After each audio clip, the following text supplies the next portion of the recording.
Magandang hapon po sa inyong lahat. Magandang hapon naman po, Padre. Sa ngalan ng Ama, ng Anak, at ng Espiritu Santo. Amen. Amen. Sa buong buhay natin, hindi na kaya nating mabilang kung ilang beses na tayong lumapit sa Diyos para idulog ang ating mga kahilingan, ang mga gusto natin, ang mga petisyon natin. Gayon din, sa buong buhay natin, hindi na natin mabilang kung ilang beses na tayo nagsimba upang muli iparating sa Diyos ang ating mga kahilingan at gustong makamit sa buhay. Subalit natanong ba natin sa ating sarili, kung tayo ay may mga kahilingan, may mga kagustuhan na pinararating sa Diyos, ang Diyos kaya, ano ang gusto niya mula sa atin? Natanong ba natin iyon? Dahil kung palagi tayong abala sa gusto lang natin hingin sa Diyos, sa gusto nating makamit mula sa Diyos, hindi natin matatanong yan, ano ang gusto ng Diyos mula sa akin? Sa linggong ito, minumula tayo sa katotohanang iyan, na ang Diyos may nais sa atin, may gusto sa atin. Kung ating pagninilayan ng ikalawang pagbasa, liham ni Apostol San Pablo sa mga taga-Roma, dito ipinababatid sa atin ang katotohanan na ang gusto ng Diyos ay ang ating pagsisisi, ang ating pagtalikod sa kasalanan. Kaya nga nabanggit ni San Pablo sa kanyang liham, kaya dapat ninyong ibilang ang inyong sarili na patay na sa kasalanan, datapwat buhay naman para sa Diyos sa inyong pakikipagkaisa kay Kristo Jesus. Akmang-akma kung ating babalikan ang mismong dalawang talinghaga na ibinahagi ni Jesus sa isang salaysay ng Ebanghelyo. Naalala nyo yung talinghaga ng nawawalang tupa at nawawalang salapi? Doon napakinggan natin na nang matagpuan ng may-ari ang nawawala niyang tupa at matagpuan ng may-ari ang nawawala niyang salapi, tuwang-tuwa siya at inanyayahan ng kanyang mga kaibigan, makipagsayo kayo sa akin. Winakasan ni Jesus ang talinghagang iyon sa paalaala na sa langit, ganun din ang kasayahan ng Diyos kapag merong isang makasalanan na nagsisi at nagbago. Yun ay kagalakan ng Diyos. Subalit maliban diyan, ang unang pagbasa at ang Ebanghelyo may binabahagi pa sa atin na ang Diyos may tatlong konkretong hinahangad. Ano-ano nga ba ang hinahangad na ito ng Diyos? Una, ninanais ng Diyos ang ating pagtitipon. Katulad sa araw na ito, araw ng linggo. Nais ng Diyos na makita tayong nagtitipon-tipon upang sa ganon maipahayag natin ang pasasalamat at pagpuri sa Kanya. Yan ang dahilan kung bakit tayo nagsisimba. Sa ating pagsisimba, tayo'y nagpupuri. Sa ating pagsisimba, tayo'y nagpapasalamat. At akma lamang na dapat tayong magpasalamat. Bakit kamo? Dahil hindi pa natin hinihingi sa Diyos, binigay niya na sa atin. Kung tayo lamang ang magninilay, mapapansin nyo na napakaraming biyaya na binigay ng Diyos, hindi mabilang. Ang maliwanag na kaya nating palaging maaalala ay ang tatlong bagay. Bakit madaling alalahanin? Dahil ang mga bagay na ito, may salitang buhay. Una, na dapat nating ipagpasalamat ay ang mismong kaloob na buhay ng Diyos. Yung alam mong malakas ka, yung alam mong wala kang sakit, yung alam mong nakakagalaw ka, yung alam mong nandito ka, humihinga ka, ang kaloob na buhay na iyan ng Diyos nararapat ipagpasalamat. Ikalawa, sa ating pagtitipon, huwag rin nating kakaligtaan ipagpasalamat na meron tayong kasama ngayon, katabi mo. Asawa mo man, anak mo man, kapatid mo man, magulang mo man, isang mahal mo sa buhay. Hindi ba nararapat rin ipagpasalamat sa Diyos na meron kang mahal sa buhay? Ang hirap na wala kang mahal sa buhay at walang nagmamahal sa iyo. Kaya pinagpapasalamat rin natin yan sa Diyos, kaya hindi natin makakaligtaan. Ikatlo na dapat ipagpasalamat, na tayo ay araw-araw may kakayanang bumili ng ating mga pangunahing pangangailangan. Pagkain, may tirahan, may damit. Bakit? Dahil isa pang binibigay ng Diyos sa atin ay ang mismong hanap buhay na meron tayo. O di naman kaya may taong mahal natin na siyang naghahanap buhay para sa atin.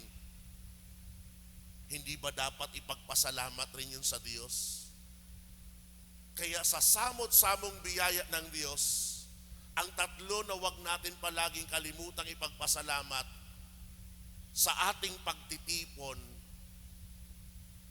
ay dahil binigyan tayo ng Diyos ng buhay, binigyan tayo ng Diyos ng mga mahal sa buhay, at binigyan tayo ng Diyos ng hanap buhay. Ito rin sana ang dalhin ninyong paalaala. Dahil minsan may mga kasama mismo tayong mahal sa buhay na nandun sa ating bahay. Pag pinapaalalahanan mo, tara magsimba kasi mahalaga pala ang sabi ni Father na pagpatitipon at pasasalamat. Minsan ang kanilang pananaw, ang kanilang dahilan ganito. Bakit hindi ba ako pwedeng magpasalamat sa Diyos na nandito ako sa bahay? Di ba may mga ganyan tayong kasama na ang pag-iisip, pwede naman sa bahay magpasalamat, ba't kailangan sa simbahan? Alam niyo, mga pag-iisip na iyan ay parang yung mga nangungutang sa iyo at sasabihin, ako magbibigay ng kondisyon kung kailan ako magbabayad. Hindi ganoon. Kung ang Diyos nagkaloob sa atin ng maraming biyaya sa buhay, siya rin ang nagtakda na ang pamamaraan ng pasasalamat sa Kanya at pagpupuri ay ang pagtitipon. Kaya hinihingi yan ng Diyos na tayo linggo-linggo magtipon upang maipahayag ang ating pasasalamat at pagpupuri sa Kanya. Ikalawa, hinahangad rin ng Diyos ang ating pag-aalay. Bakit pag-aalay? Dahil alalahanin natin, ang Panginoon, kung tutusin, ang unang nag-alay sa atin ng kanyang mga dalang handog. Nabanggit ko na sa inyo ang marami niyang bigay. Subalit kung merong dakilang alay ang Diyos, lalo na ang Diyos Ama, ay ipinadala niya ang kanyang kaisa-isang anak sa atin upang iligtas tayo. At ang anak niyang ito, hindi nagdalawang isip na talikuran ang kanyang ama. Bagkus sinunod niya ang kalooban ng Diyos Ama. Inalay niya ang kanyang buhay para sa atin. Kaya nga para sa ating mga Kristiyanong Katoliko, ang krus na iyan ay palatandaan sa lahat ng simbahan na pagpasok ninyo, paalaala na si Jesus nag-alay ng kanyang buhay para sa akin.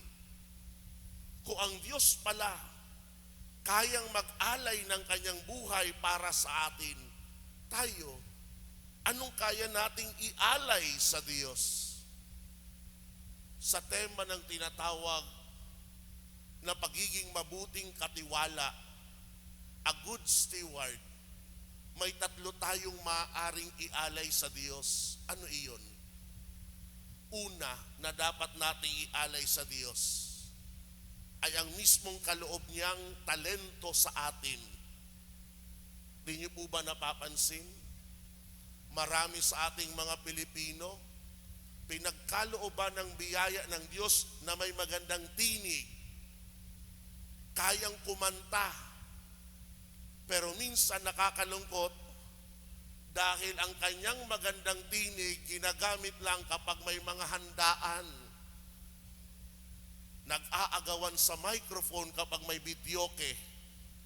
Pero kapag nananawagan ang simbahan, maging kasapi ng music ministry, maging kasapi ng choir, anong ginagawa natin? Hindi tutugon, bibingi-bingian.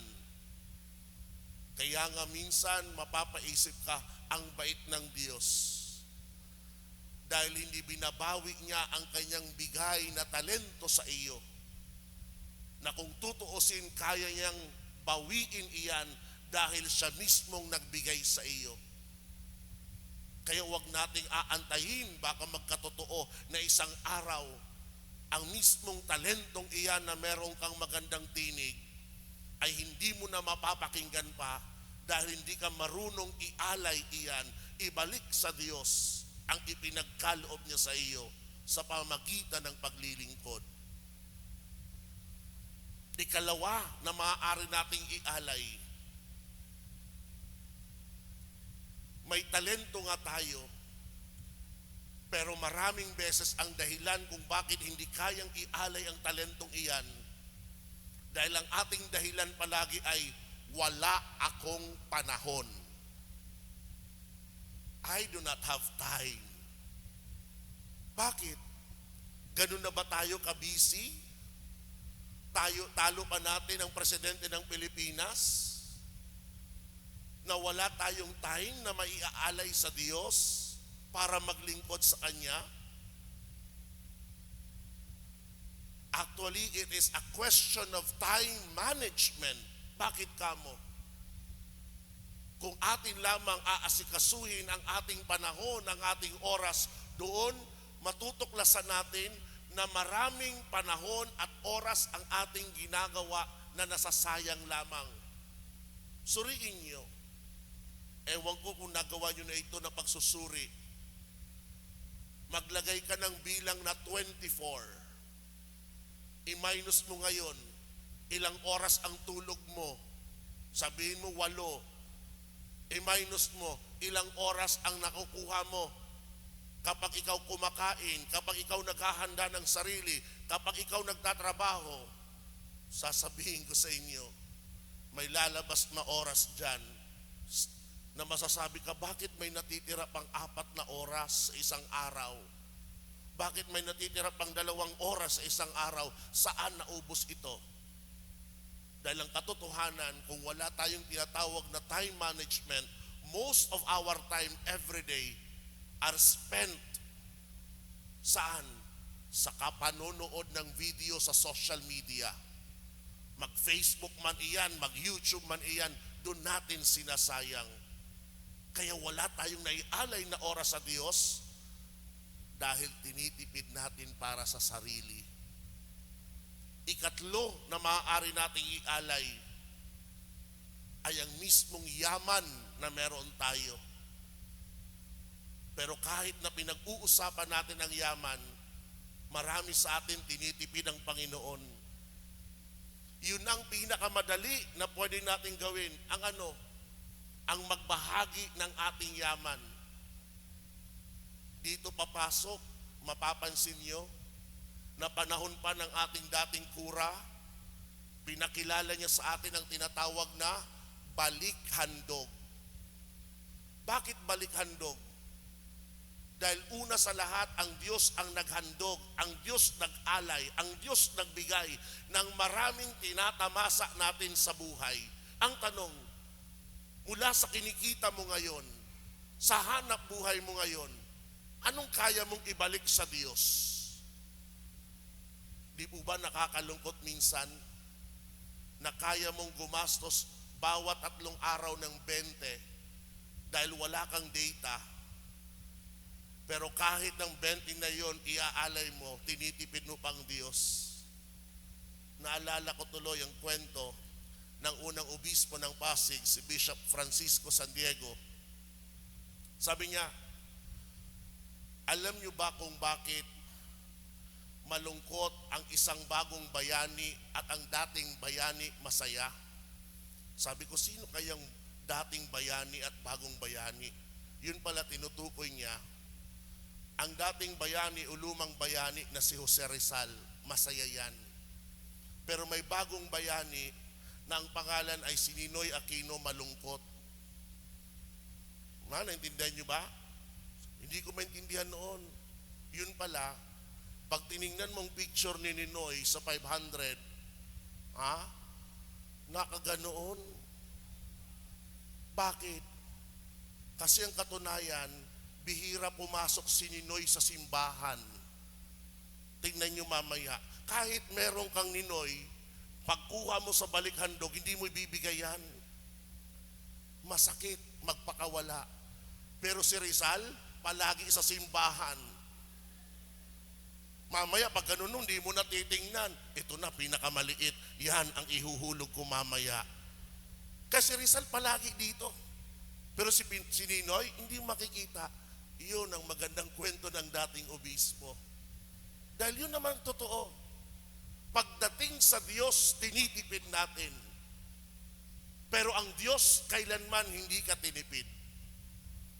Pero maliban sa 3 bagay na iyan, ang ating talento, ang ating panahon, ang ating yaman, may higit pa na maaari nating ialay sa Diyos. Ano iyon?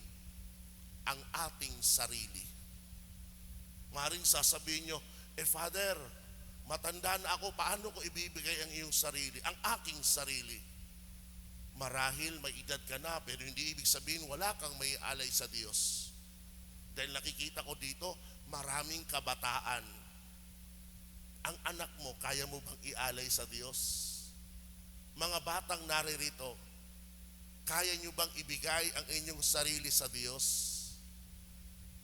Mahirap ang katanungang iyan. Pero ngayon, minumula tayo. Bakit?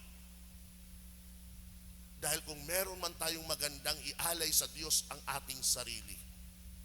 Kaya mga magulang na nandito, ito paalala ko sa inyo, lalo na kung meron kayong anak na lalaki, na wala pang plano sa buhay, ba't di niya pag-isipan, ba't di niyo tulungan na matuklasan niya ang kanyang bukasyon sa pagkapari?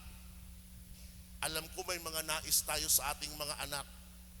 Gusto natin ang ating anak na maging pulis, maging doktor, maging abogado, maging inhenyero. Magaganda ang lahat ng propesyon na iyan, sinasabi ko sa inyo. Pero ito tatandaan mo magulang. Darating ang araw, tatanda ka. Darating ang araw, magkakasakit ka. Darating ang araw, maghihingalo ka. oras na naghihingalo ka, ang iyong anak na abogado, walang magagawa yan. Ang kaya niya lang gawin, last will and testament mo, papirmahan ang mga paghahati ng property. Ang anak mong doktor, walang magagawa yan dahil alam niya na may katapusan ang buhay. Pero ang anak mong lalaki, kapag yan naging pari, kaya niyang buksan sa iyo ang pintuan ng langit. Sa papano? Una, kapag may anak kang pari at nasa tabi mo, naghihingalo ka, papahiran ka ng banal na langis, huling sakramento na tatanggapin mo. Ikalawa, pababaunan ka ng kabanal-banalang katawan ni Kristo, ang tawag niyon viaticum. Ikatlo, igagawad sa iyo ang tinatawag na apostolic blessing, na kung saan lahat ng kasalanan mo, naalala mo man o hindi, pinapatawad sa puntong iyan. Anak na pari lamang ang kayang gumawa yan sa iyo. Kaya kung meron kang anak na lalaki, hubugin mo na matagpuan niya ang panawagan ng Panginoon na ibigay ang sarili. Hindi ba bilang isang nanay, pakinggan niyo ito, napulot ko ito sa aking nanay. Ang isang pinakamagandang masasabi ng isang nanay, Panginoon, hindi ko man naibigay ang aking buhay sa iyo, pero ang bunga mula sa aking sinapupunan, ang siyang ibibigay ko sa iyo, ang aking isang anak na lalaki. Yan ang pinakamagandang may alay natin sa Diyos. Ikatlo, hinahangad rin ng Panginoon, maliban sa ating pagtitipon, maliban sa ating pag-aalay, ay ang ating pagkakawang gawa. Bakit pagkakawang gawa? Dahil sa pamamagitan ng pagkakawang gawa, doon natin maipapakita ang ating mga magagandang asal. At kapag pinag-uusapan natin ang maisakaputuparan ang magagandang asal na meron tayo, yan ang layunin ng isang programa na meron tayo sa Basic Ecclesial Communities o BEC. Buwan-buwan, meron tayong mga Biblia Rasal sa iba't ibang pamayanan ng ating parokya. Ano nga ba ang Biblia Rasal na iyan? Ang salitang Biblia Rasal ay galing sa 4 na salitang Tagalog. Biblia, dasal, aral at asal. Bakit? Dahil sa Biblia Rasal, gamit ang salita ng Diyos, pinagninilayan natin ito, pinagdarasal natin ito upang makakuha ng mga aral na gustong iparating ng Diyos. At ang mga aral na iyan na napulot natin mula sa salita ng Diyos, nawa magbago ang ating asal, ang ating pakikitungo sa kapwa, ang ating pakikitungo sa lipunan, na makita sa atin bilang mga Kristiyanong Katoliko na ang salita ng Diyos sinasabuhay natin. Iyan ang ikatlong hinihingi sa atin ng Panginoon, ang pagkakawang gawa. Kaya nga ngayong linggo, ito ang tatlong ipinaparating sa atin na hinahangad ng Diyos. Una, ang ating pagtitipon upang maipahayag ang ating pasasalamat at pagpupuri. Ikalawa, ang ating pag-aalay upang maihandog ang ating panahon, talino, yaman at sarili. Ikatlo, ang ating pagkakawang gawa upang maisakatuparan ang mga mabuting asal na ating natutunan. Naalala nyo sa unang pagbasa na ating napakinggan ngayong linggo, may dalawang mag-asawa. Tinutuluyan ni Propeta Eliseo. Nagpasya ang mag-asawang ito, ilaan natin ang isang silid para kay Eliseo. Pagbalik ni Eliseo, doon siya pinatira. Nang paalis na sa Eliseo, tanda ng pasasalamat, tinanong sila, anong nais niyo? Sumagot sila na magkaroon ng anak. Sabi ni Eliseo bilang pangako, sa susunod na taon, magkakaroon kayo ng anak. Ang pangakong iyan ay mismo ngayon nabanggit ni Jesus sa Ebanghelyo. Anong sabi ni Jesus? Ang tumatanggap sa isang propeta dahil siya'y propeta ay tatanggap ng gantimpala ukol sa propeta. Ang tumatanggap sa isang taong matuwid dahil siya'y matuwid ay tatanggap ng gantimpalang nauukol sa taong matuwid. Subalit, winakasan ni Jesus ang kanyang pangangaral at narinig natin, ang sino mang magbigay ng kahit isang basong tubig na malamig sa isa sa maliliit na ito dahil sa ito'y alagad ko, tinitiyak ko sa inyong tatanggap siya ng gantimpala. Anong ipinabarating sa atin? Hindi lamang tayo magbibigay sa Diyos ng isang maliit na basong tubig na malamig. Tayo ay nagbibigay ng ating pagtitipon, ng ating pag-aalay, ng ating pagkakawang gawa. Kung kaya nating maibigay lahat ng iyan na napulot nating aral sa linggong ito, ano kaya ang gantimpala na matatamo natin mula sa Diyos? Ang masasabi ko lamang, kung hindi mo makamit ang mga gantimpalang ito dito sa lupa, tiyak sa susunod na buhay, ang gantimpalang hindi mo inaasahan ay ipagkakaloob sa iyo. Dahil hindi ka naging maramot sa Diyos, ang Diyos ay hindi rin magiging maramot sa iyo na buksan ang kalangitan dahil sa kayong kabutihan. Amen. Amen. Sa ngalan ng Ama, ng Anak at ng Espiritu Santo. Amen.